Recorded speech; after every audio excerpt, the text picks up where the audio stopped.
It is my honor to call to order the 52nd AFRA Annual General Assembly. Saudações.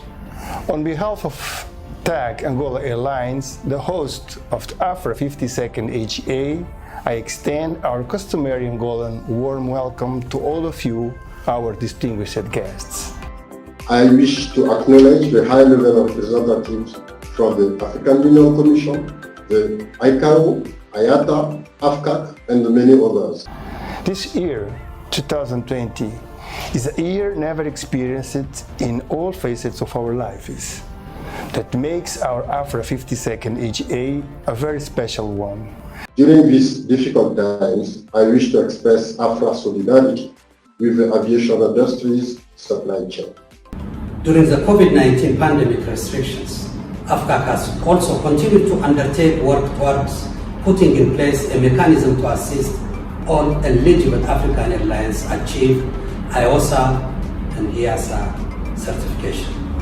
To this effect, we'll be signing agreements with AFRA and IATA as part of the African Development Bank Institutional Support Project to implement the SATA. It is critical that we work together to see that air travel recovery is given priority through provision of necessary financial stimuli, committed political will, and continuous improvements of international alignments.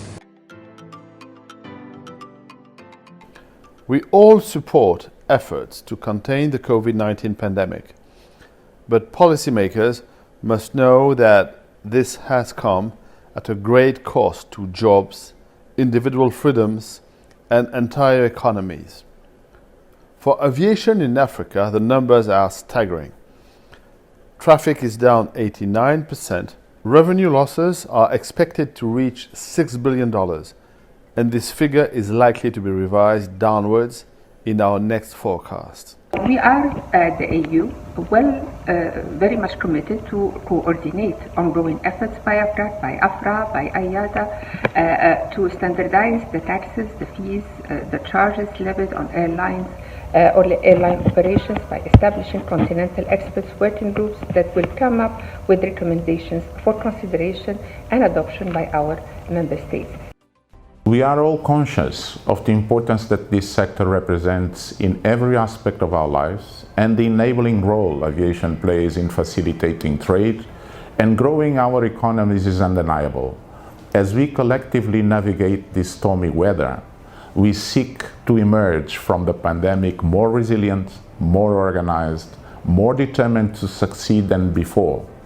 AFRA intends to play a pivotal role in navigating African airlines out of these turbulent skies by charting a sustainable path in support of rejuvenating the continent's aviation industry through specific support measures. The AFRA 5-year Strategic Development Plan 2021-2025 aligns with the association's vision, mission, and values to meet its aspirations. AFRA wants to offer its members affordable consulting projects that utilize AFRA, that utilize the unique data AFRA has, that utilize local talent where available. And the benefit for AFRA is that through this initiative, any projects that we undertake, a portion of this will be retained by AFRA to continue to support AFRA's initiatives such as this one, such as training, and give back to AFRA's members. We are not living happy days. Aircraft are on the ground. There are certain elements that we do need to focus more on. Domestic connectivity, regional connectivity, transportation of critical goods like PPE. All of those are critical factors despite a pandemic or normal circumstances anyway. C-19 brought the majority of airlines into crisis mode, while it is for cargo airlines a chance for bigger business. Can you share with us your business development since and which partnerships supported you here? Catherine, we've actually seen some fantastic growth in the cargo volumes during the pandemic, which has resulted in an increase in our fleet and in our scheduled network. And during this period of time, we've had a number of partnerships. You mentioned the partnership in Network Airline Services, with whom we have a joint venture for our 2 747 freighters, which we fly from Nairobi to the UK and into Europe 5 times a week. In light of COVID, we've had to shrink our network and gotten rid of some of our thinner routes, which again puts the continent in a difficult position. It was already underserved. The situation is made a lot worse.